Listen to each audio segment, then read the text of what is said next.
It will cost billions to put these trains into service. But Eric Laithwaite's invention may save billions in an even more ambitious mode of transport.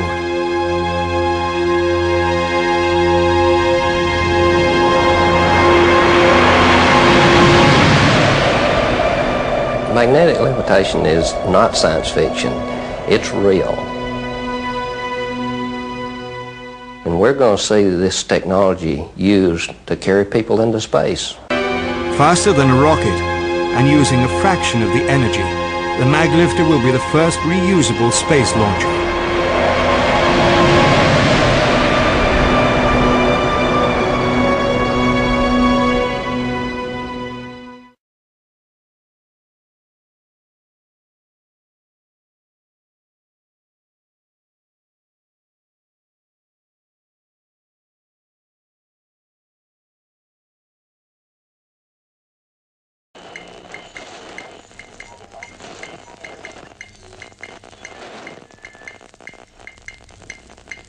I'm recommending a plan to make us invulnerable to cutoffs of foreign oil. It will require sacrifices, but and this is most important, it will work. Let this be our national goal. At the end of this decade, in the year 1980, the United States will not be dependent on any other country for the energy we need to provide our jobs, to heat our homes, and to keep our transportation moving.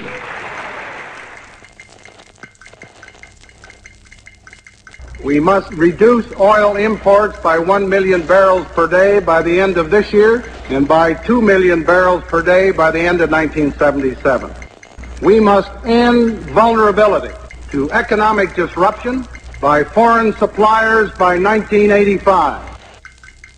Beginning this moment, this nation will never use more foreign oil than we did in 1977. Never. The generation-long growth in our dependence on foreign oil will be stopped dead in its tracks right now. By deregulating oil, we've come closer to achieving energy independence and help bring down the cost of gasoline and heating fuel.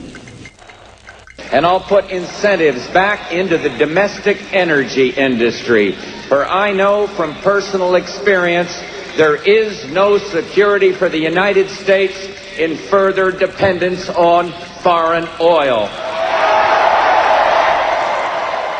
Our overriding environmental challenge tonight is the worldwide problem of climate change, global warming. This past December, America led the world to reach a historic agreement, committing our nation to reduce greenhouse gas emissions through market forces, new technologies, energy efficiency. We have it in our power to act right here, right now. I have sent you a comprehensive energy plan to promote energy efficiency and conservation, to develop cleaner technology, and to produce more energy at home.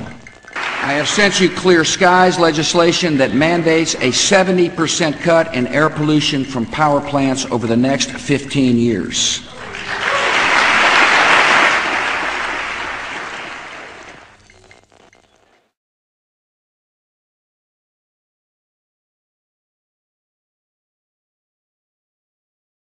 Now to another good idea, and imagine a machine that could power your house for free. Well, that's exactly what two Australian inventors claim they've developed. Using magnets and a battery, their new generator has been described as revolutionary, and foreign investors are lining up for a piece of the action. Chris Allen reports. So, John, this is the machine? Yes, this is it, Chris. What's it capable of? Well, it'll power a house. The machine will provide sufficient electricity to run a house and have power to burn. It sounds too good to be true, but inventor John Christie is convinced his machine will change the world. So, John, basically you're saying this machine can produce 5 times as much power as it consumes? Yes, it does. This one, exactly as we see it, it does. And in fact, it can produce more than that. Once kick-started from a battery, John and his partner Lou Britz say this prototype will run for years without stopping, generating 24 kilowatts of power a day. You don't get more revolutionary, I think. I mean, we're talking about something that has the capacity to change the way that the world produces its electric power. It has a capacity to change the way that cars are propelled. It can replace the combustion engine, in fact. I mean, a householder could buy one of these machines and install it in his garage and power his house forever without buying another kilowatt from a retailer. I mean, that's how serious it is.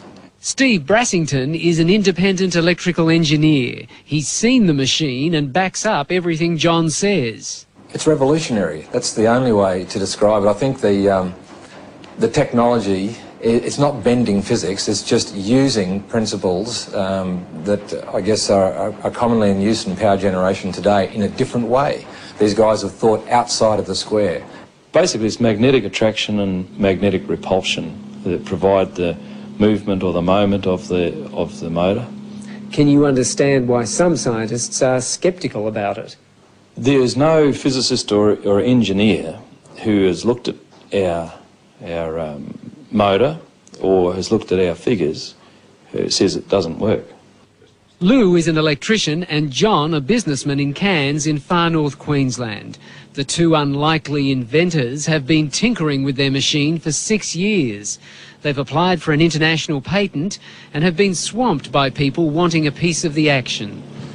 These are the coils. We mentioned the coils don't get hot. Local businessman Alex Roma is one of the many offering money to help develop the generator. If it proves up to be what they say it is, it certainly would be something I'd invest in. John has also spoken to millionaire inventor George Lewin, the man who came up with the Triton workbench and who's now setting up a fund to stop Australian inventions going overseas. There's an opportunity here, I think, to share an invention with the world that is beyond anything that we've ever contemplated before. Scientists here at the local university say while they're interested in John's machine, they say if the machine can generate as much power as John says it can, then they will have to rewrite some of the laws of physics. Anybody who says it doesn't work hasn't seen it or hasn't looked at our figures. They haven't reviewed it. If they look at it, they'll all agree with us that it does work. John says the household generator should be available in a year and sell for about $5,000. If he's right, it will make him much more. And how much do you think your technology could be worth to you? I have absolutely no idea. We could be talking about millions of dollars here? Yes, I'd very definitely talking millions of dollars, but I'd hesitate to even take a stab at it.